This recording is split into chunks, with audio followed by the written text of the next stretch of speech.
খন্দকের ময়দানে আল্লাহর হাবিবের পেটে পাথর বাঁধা দেখে হযরতে জাবের রাদিয়াল্লাহু তাআলা আনহু দৌড়ে বাড়ি গেলেন।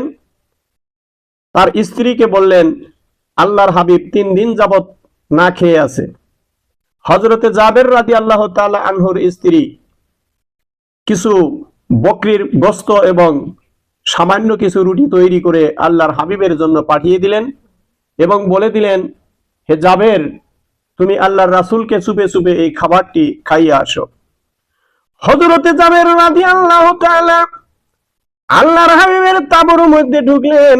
ঢুকে বললেন, ইয়া রাসূলুল্লাহ, ইয়া হাবিবাল্লাহ, আমার স্ত্রী আপনার জন্য সামান্য কিছু খাবার পাঠিয়েছে।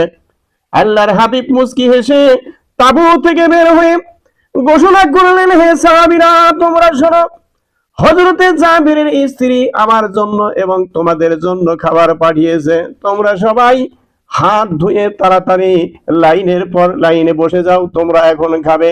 হযরতে জাবের রাদিয়াল্লাহু তাআলা আনহু আল্লাহর হাবিবকে ডাক দিয়ে বলেন, ইয়া রাসূলুল্লাহ, ইয়া হাবিবাল্লাহ, সামান্য খাবার কি করে আপনি 3000 সাহাবীর মধ্যে এই ঘোষণা করলেন?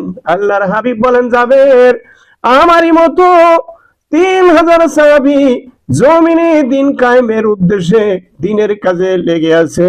এরা সবাই ক্ষুধার্ত অবস্থায় আছে। এই সমস্ত সাহাবীকে ক্ষুধার্ত অবস্থায় রেখে যদি তোর বাড়ি থেকে নিয়ে আসা গোশত এবং রুটি আমি একা একা ভক্ষণ করি, বিচারের দিনে কিয়ামত দিবসে আমি আমার মালিকের সামনে আমি কেমনে করে দাঁড়াবো? জাবের রে, পাতিল দুইটা আমার কাছে নিয়ে আয়। হযরতে জাবের রাদিয়াল্লাহু তাআলা আনহু পাতিল দুইটি আল্লাহর হাবিবের কাছে নিয়ে আসলেন। আল্লাহর হাবিব দুইটি পাতিলের উপর 2 হাত রেখে ঢাকনার উপরে হাত রেখে একবার পড়লেন, বিসমিল্লাহির রহমানির রহিম। জাবের রে, 3000 সাহাবী বসে গেছে। পাতিলের ঢাকনা তুই খুলবি না। ঢাকনা না খুলে সাহাবীদের ইচ্ছা মতো, সাহাবীদের চাহিদা মতো তুই রুটি এবং গোশত দিতে থাক। বখিলামি করবি না, কারণ বখিল আল্লাহর জান্নাত পাবে না। হযরতে জাবের রাদিয়াল্লাহু তাআলা আনহু বর্ণনা করেন, ও দুনিয়ার মানুষ, তোমরা শোনো, 3000 সাহাবীদের মধ্যে এই সামান্য গোশত এবং রুটি আমি তাদের চাহিদা মতো দিতে থাকি। দিতে দিতে দিতে দিতে 3000 সাহাবী পেট ভরে খাইলো।